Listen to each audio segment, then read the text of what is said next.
नमस्कार dear students, मैं मेरे YouTube channel KRCC by Rakesh sir में आपका हार्दिक स्वागत एवं अभिनंदन करता हूं। 12th मैथमेटिक्स के प्रोबेबिलिटी के इस लेक्चर में आपका हार्दिक स्वागत एवं अभिनंदन है। आज हम प्रोबेबिलिटी यानी प्रायिकता के अंतर्गत रैंडम वेरिएबल अर्थात यादृच्छिक चर का अध्ययन करते हैं। रैंडम वेरिएबल या यादृच्छिक चर होता क्या है, पहले इसे समझने का प्रयास करते हैं। तो एक यादृच्छिक चर है जिसे हम एक्स वाई जेड के द्वारा डिनोट करते हैं। X Y Z dot dot dot K यानी कैपिटल एक्स वाई जेड के द्वारा डिनोट करते हैं। यादृच्छिक किसी घटना यानी कोई यादृच्छिक घटना है, रैंडम इवेंट है कि किसी परिणाम यानी उसकी कोई घटना से संबंधित संख्यात्मक मान होता है, न्यूमेरिकल वैल्यू। तो ये संख्यात्मक मान है, एक तरह से रैंडम वेरिएबल है जिसको एक्स के द्वारा इंगित करते हैं। तो जैसे ये सरल शब्दों में हमने परिभाषा लिखी है, जैसे एक सिक्के को 3 बार उछालें तो प्रतिदर समष्टि आपको पता है, सभी को अवगत है। तो एच एच एच आ सकता है, एच एच टी एच और टी एच एच और एच टी और टी एच टी और टी एच और टी ये आ सकता है। और एक्स कह दिया प्राप्त चित्तों की संख्या यानी नंबर ऑफ हेड्स है। तो अब नंबर ऑफ हेड्स कैसे आ सकते हैं, तीनों मान लीजिए पट पट पट आ जाए तो एक भी चित्त नहीं आना, तो चित्त की संख्या कितनी हुई बताओ, तीनों पट में 0 हुई। अब एक तो एक चित्त आ जाए तो एच टी और टी और टी एच, तीनों में चित्त कितने हैं, एक है। तो इनके संगत एक्स का मान कितना होगा, वो 1 होगा। और एच टी एच और टी एच 2 एच आ जाए, ये 3 घटनाएं हैं, इसमें से छांट ली तो इसके संगत एक्स का मान कितना होगा, 2। और तीनों ही एच आ जाए तो ये रैंडम वेरिएबल एक्स का मान कितना हो गया, 3। तो चित्तों की संख्या में रैंडम वेरिएबल का मान कितना हो गया, 0 1 2 3 तक, यानी एक भी चित्त नहीं, और एक चित्त आ जाए और 2 चित्त आ जाए और तीनों ही चित्त आ जाए। तो ध्यान देना, रैंडम वेरिएबल है ना, चित्तों की संख्या। और कितनी बार उछाला हमने, एक सिक्के को 3 बार उछाला, 3 बार उछाला और रैंडम वेरिएबल के मान 4 आ रहे हैं। कितने आ रहे हैं, 4। तो जनरली एक ज़्यादा आता है, 0 से शुरू करते हुए उस अंक तक, 0 1 2 3। तो ये है यादृच्छिक चर है, रैंडम वेरिएबल। अब यादृच्छिक चर का प्रायिकता बंटन लेते हैं, probability distribution of a random variables. ठीक है, तो ऊपर x के मान हैं, तो x या मान लीजिए ऊपर वाले में आई थी चित्तों की संख्या, तो चित्त मान लीजिए एक भी नहीं है यानी तीनों पट आ गए, तो वो पहला मान x1 मान लेते हैं, फिर दूसरा मान x2 मान लेते हैं, तीसरा x3 और ऐसे करके x के n मान आते हैं, मान लीजिए किसी घटना किससे संबंधित है। और उसके संगत प्रायिकता है x1 के संगत p1 है, x2 के संगत p2 है, x3 के संगत p3 है, और xn वेरिएबल के संगत प्रायिकता क्या है, pn है। तो इसको बोलते हैं प्रायिकता बंटन सारणी। तो ये जो भी रैंडम वेरिएबल है उसके संगत घटना होगी ना, जैसे एक भी पट नहीं आया, एक सिक्के को 3 बार उछालने पर चित्तों की संख्या में x का मान 0 है, तो एक भी चित्त नहीं आया, तो तीनों टी आ गए, तो उसमें 0, तो इसका मान 0 हो गया। और उससे रिलेटेड प्रोबेबिलिटी कितनी आ गई, 1/8। 8 में से एक घटना है जिसमें एक भी चित्त नहीं है। तो ये आगे उदाहरण से और ज़्यादा आपके क्लियर हो जाएगा।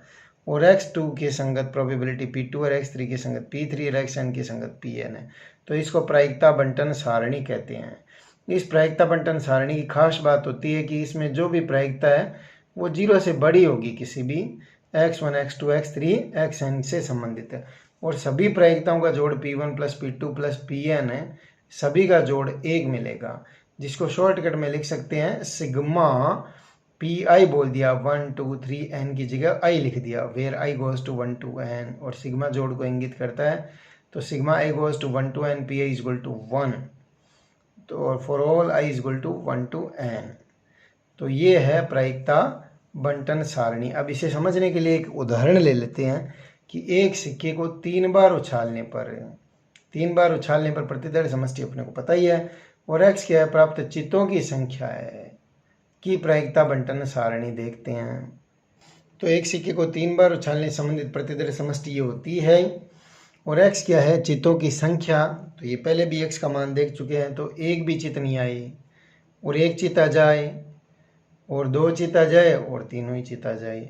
अब एक भी चित नहीं आई, उससे संबंधित घटना कौन सी है, टी टी टी, तो 8 में से वो एक ही है ना, तो इसकी तो ये प्रायिकता बंटन सारणी बन गई। देखो x1 के मान क्या है, यानी ये x1 है वो 0 है, ये x2 है और ये x3 है और ये x4 है।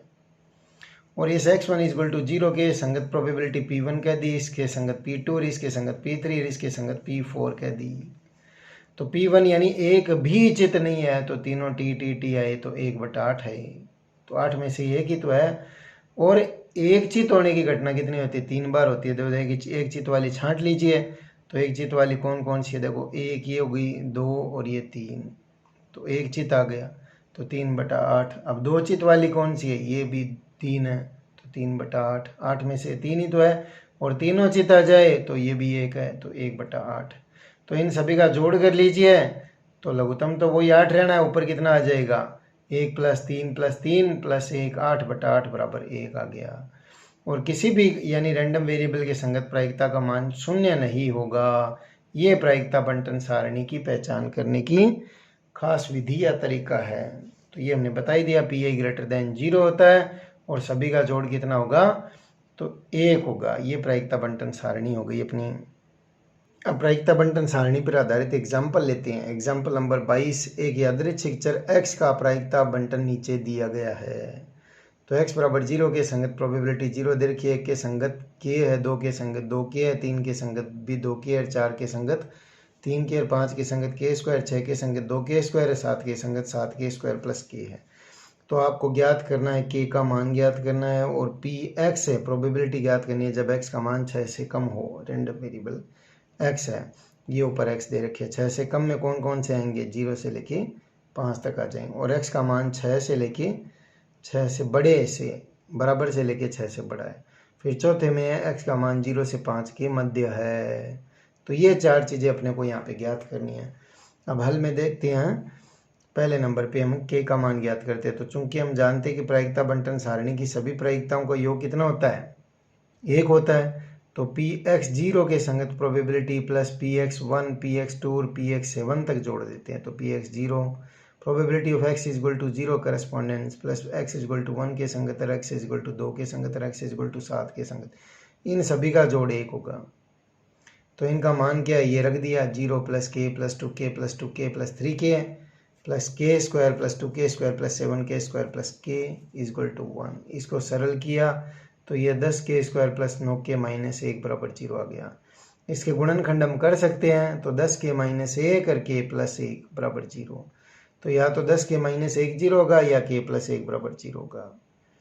ठीक है, अब k क्या है, किसी के संगत प्रायिकता ही तो है, तो k का मान यहाँ पे आ जाएगा 1/10, यानी 10k - 1 बराबर 0 होगा। तो k का मान कितना आएगा, 1/10 प्राप्त हो जाएगा। इससे k का मान -1 आता है। अब चूंकि k प्रोबेबिलिटी को शो करता है, प्रोबेबिलिटी नेगेटिव होती नहीं है, इसलिए k बराबर -1 तो एक्सेप्टेबल होगा नहीं।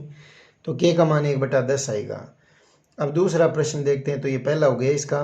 दूसरा देखते हैं 22वें एग्जाम्पल का। तो x 6 से छोटा, तो 6 से छोटे 0 से लेके 5 तक का जोड़ कर लेते हैं सभी इन प्रोबेबिलिटीज़ का।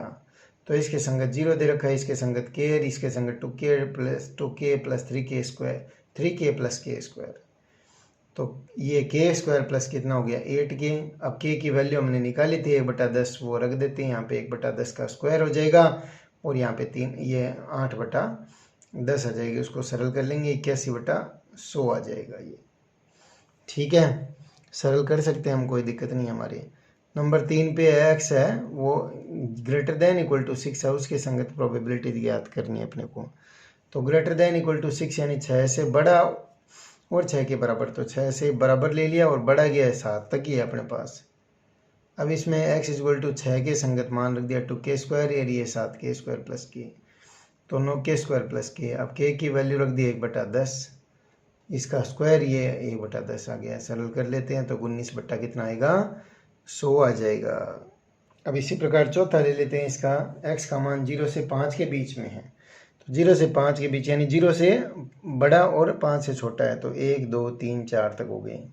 इनके मान k + 2k + 2k + 3k ये सारणी से रख दिया, 8 के हो गया, तो 8/10, क्योंकि का मान 1/10 है तो ये 4/5 आ गया।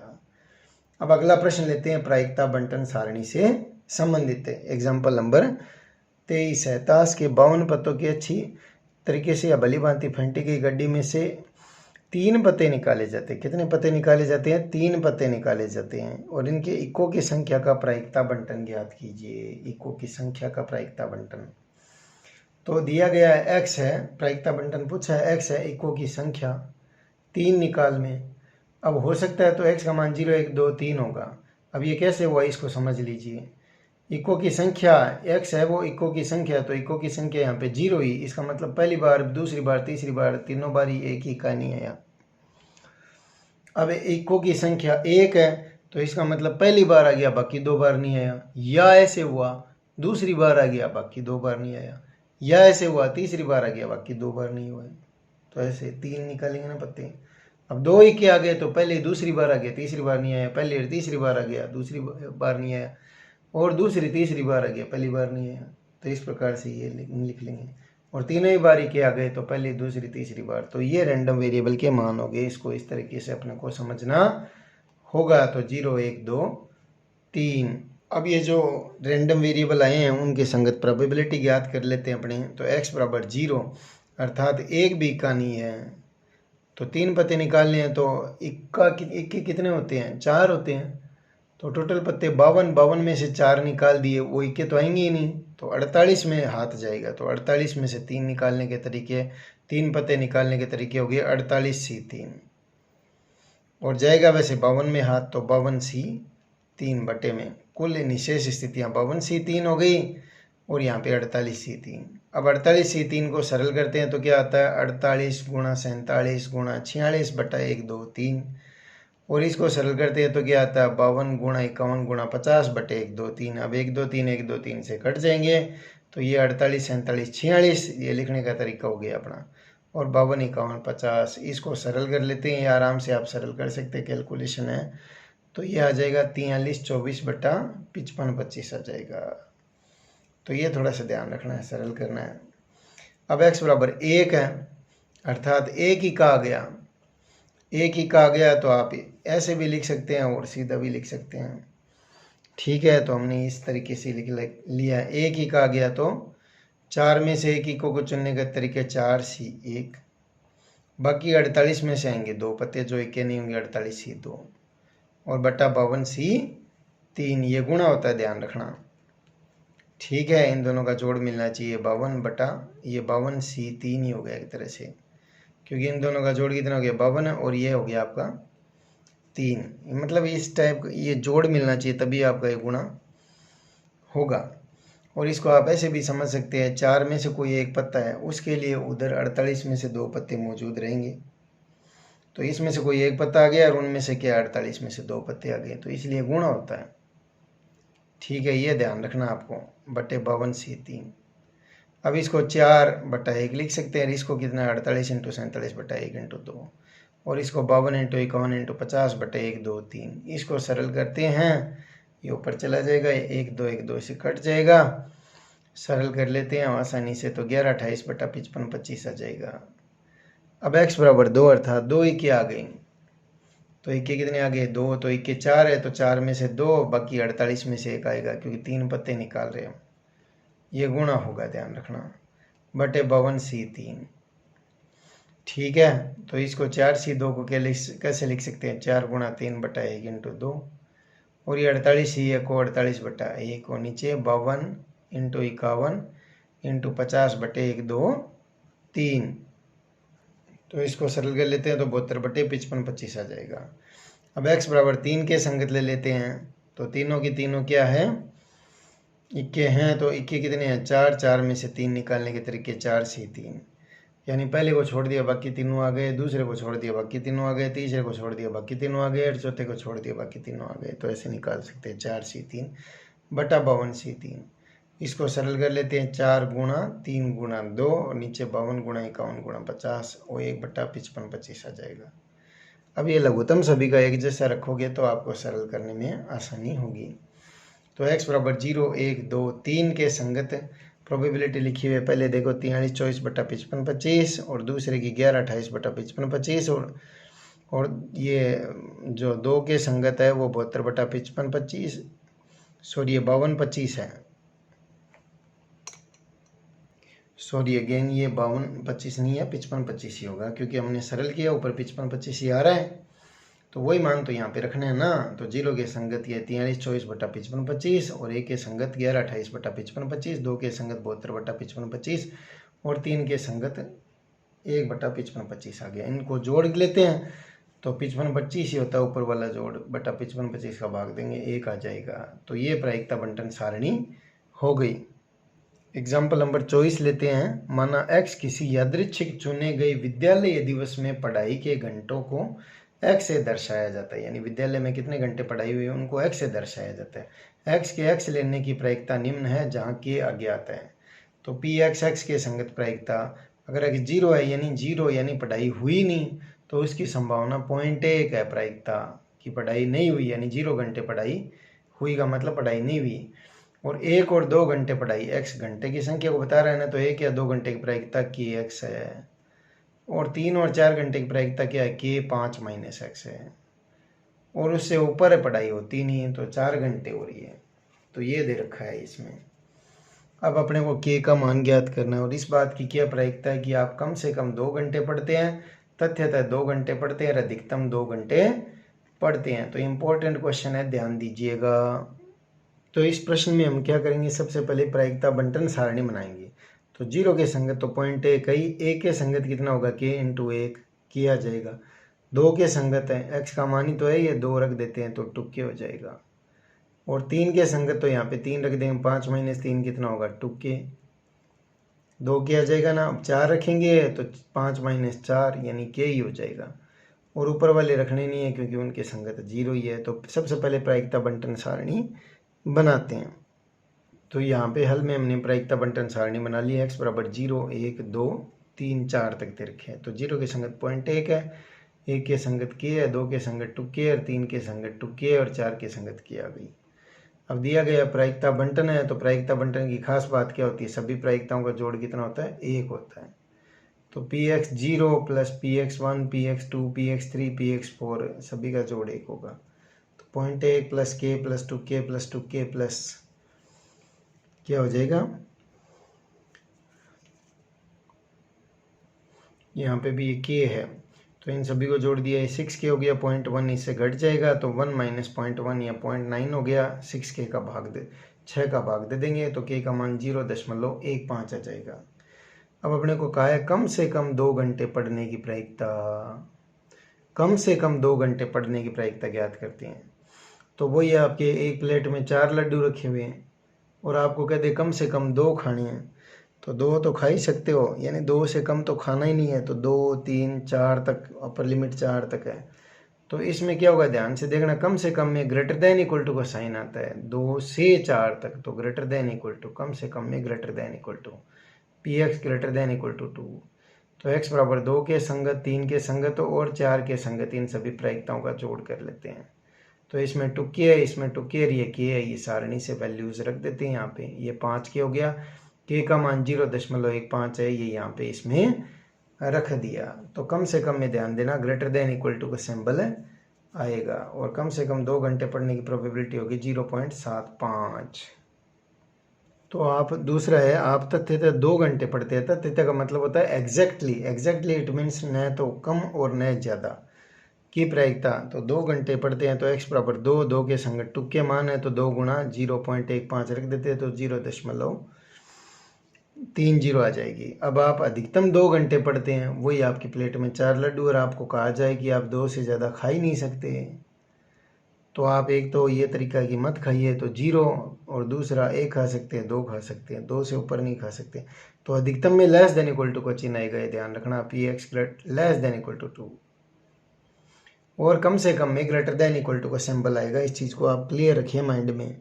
तो px = 0 + px1 + px2, इनकी वैल्यू रख दी 0.1 + k + 2k, तो ये वैल्यू क्या होगी 0.1 और +3 × k की वैल्यू रख देगी, तो इसको जोड़ लिया तो 0.55 आ गई।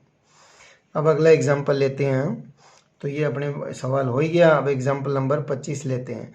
एक सिक्के को इस प्रकार भारित किया गया, यानी वेटेज दे दिया है, सिक्के को अभिनत कर दिया, बाइस्ड कर दिया एक तरह से। अनभिन्न तो नॉर्मल कॉइन होता है जिसमें चित्त और पट की संभावनाएं बराबर होती है, लेकिन इसमें वेटेज दे दिया किसी को कि सिक्के पर चित्त आना की संभावना पट आने की अपेक्षा 3 गुणी है। तो चित्त आने की संभावना पट आने से क्या है, 3 गुणा है। यदि सिक्के को 2 बार उछाला जाता है तो पटों की संख्या का प्रायिकता बंटन अपने को ज्ञात करना है। तो पटों की संख्या का प्रायिकता बंटन, तो माना पट आने की प्रायिकता P मान लेते हैं, वो PT हो गई, प्रोबेबिलिटी ऑफ T, ठीक है। और चित्त आने की, ये पट आने की प्रायिकता क्या है, P है, तो चित्त आने की पट आने से 3 गुणा है, तो 3P आ गई। अब probability of T plus probability of H, इन सब का दोनों का जोड़ 1 होगा, तो P plus 3P equal to 1, तो P बराबर 1/4 आ गया। तो T आने की 1/4 यानी 25% संभावना होगी, चित्त आने की 75% है, 3 गुणा है ना इसलिए। अब सिक्के को 2 बार उछालने से संबंधित प्रतिदर समष्टि देख लेते हैं। तो 2 बार उछालने संबंधित प्रतिदर समष्टि ये है, आसानी से बना सकते हैं हम। और दोनों उछालों में पटों की संख्या, तो हो सकता है एक भी पट नहीं आए, एच आ जाए। अब एक पट आ जाए तो इसके संग 2 घटनाएं हैं, और दोनों पट आ जाए यानी ये 2 हो गया इसका मान, ठीक है। तो x का मान 0, 1, 2 हो गया। अब px 0 के संगत प्रोबेबिलिटी यानी एक भी पट नहीं आई तो h आ गया। अब 2 बार उछाला है, पहली बार h आना दूसरी बार h आने पर निर्भर करता है कि नहीं करता, नहीं करता, स्वतंत्र घटनाएं हैं, इसलिए ph लिख सकते हैं। अब पहली बार चित्त आने की 3/4 है, दूसरी बार भी चित्त आने की 3/4 ही होगी, तो ये 9/16 होगी। ये P निकली ना h की प्रायिकता पीछे। अब x बराबर 1 है, यानी 1 क्या आ गया, पट आ गया। तो दूसरी बार आ गया, या में प्रोबेबिलिटी जुड़ती है, या पहली बार पट आ गया। तो ये भी स्वतंत्र घटना है, पहली बार चित्त या पटाना दूसरी बार चित्त या पटाने पर निर्भर नहीं करता, क्योंकि सिक्के को अलग अलग उछाल रहे हैं। तो ये अलग अलग हो जाएगी, PT PH plus PH PT, ये इसको इधर लिख दिया हमने, इसको इधर लिख दिया, और इनके वैल्यूज रख दिए, तो ये 3/8 आ जाएगा, सरल सा है। फिर x बराबर 2, तो दोनों ही पट आ गया TT, तो पहला ही पट दूसरा ही पट, पहला पट दूसरे पट पर निर्भर करता है क्या, नहीं करता, तो स्वतंत्र है। तो 1/4 गुणा 1/4 बराबर 1/16 आ गया। तो यादृच्छिक चर की प्रायिकता बंटन सारणी बनाते हैं, x का मान 0, 1, 2 है, इनकी प्रोबेबिलिटी रख देते हैं 9/16, 6/16, 1/16, तो ऊपर हो गया 9 + 6 + 1/16, 16/16 1 आ गया जोड़। तो ये वेरिफिकेशन भी हम यहाँ पे कर सकते हैं और परीक्षा में संतुष्ट हो सकते हैं कि हमारे नंबर इसके पूरे आएंगे, किसी भी सूरत में कटेंगे नहीं। अब यादृच्छिक चर का माध्य या मीन बोलते हैं इसको, या एक्सपेक्टेशन या प्रत्याशा भी कहा जाता है। तो हमने प्रायिकता बंटन सारणी बनाई, तो ये x1 है और इसमें ये p1 है, ये x2 है, ये p2 है, x3 है, p3 है। आपको क्या करना है, इस प्रायिकता बंटन सारणी में गुणा करना है, p1 को x1 से प्लस p2 को x2 से और जोड़ना है, और p3 को x3 से, चलते चलते pn को xn से गुणा करके जोड़ना है। इसको बोलते हैं म्यू या माध्य। ध्यान देना, EX से भी इसको लिखा जाता है, किससे, एक्सपेक्टेशन या EX से भी लिखा जाता है।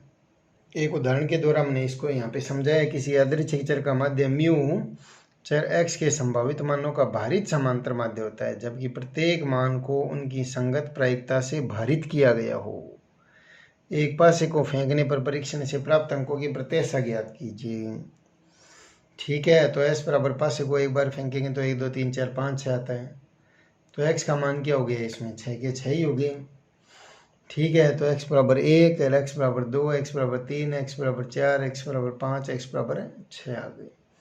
और इनके संगत प्रोबेबिलिटी, तो 1 आने की संगत भी प्रोबेबिलिटी 1/6, 2 आने की संगत भी 1/6 होगी, क्योंकि 2 एक ही तो डिजिट है, x संख्या ही तो है। और इसकी भी 3 की भी 1/6, 4 की भी 1/6, 5 की भी 1/6, 6 की भी 1/6 हो गई। अब इनको गुणा करके जोड़ देते हैं, इनको इससे गुणा कर देते हैं, 1 गुणा 1/6 प्लस 2 गुणा 1/6 प्लस 3 गुणा 1/6 प्लस 4 गुणा 1/6 प्लस 5 गुणा 1/6, इन सबको जोड़ देते हैं, तो इसका मान आ जाएगा वो म्यू और EX का संभावित मान होगा।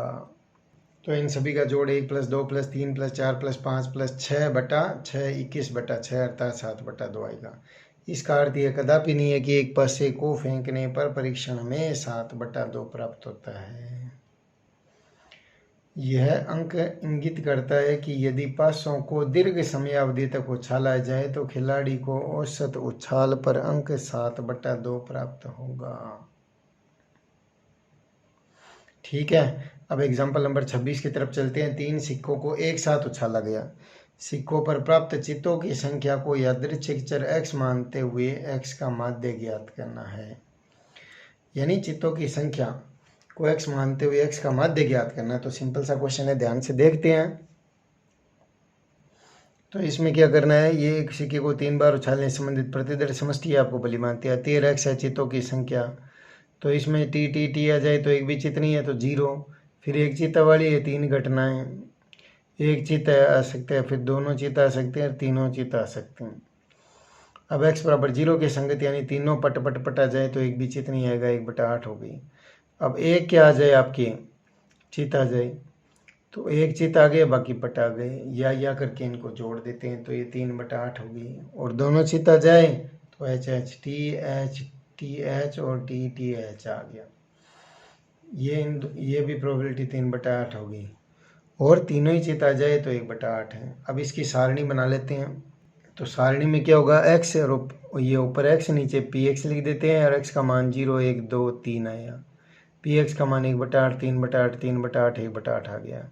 अब इनको गुणा करके जोड़ देते हैं माध्य निकालने के लिए। गुणा करके क्या कर देते हैं, तुरंत ही जोड़ देते हैं। ये 0/8, ये 3 एकम 3/8, ये कितना हो गया 6/8, और ये 3/8, ये आ गया 12/8, जिसको ये सरल करने पर म्यू बराबर 3/2 लिखा जा सकता है। तो इस वीडियो में आज के लिए इतना ही। यह वीडियो आपको कैसे लगा कमेंट करके ज़रूर बताएं और हमारे चैनल को लाइक शेयर व सब्सक्राइब करना न भूलें। टिल देन जय श्री राम। आपका दिन मंगलमय हो।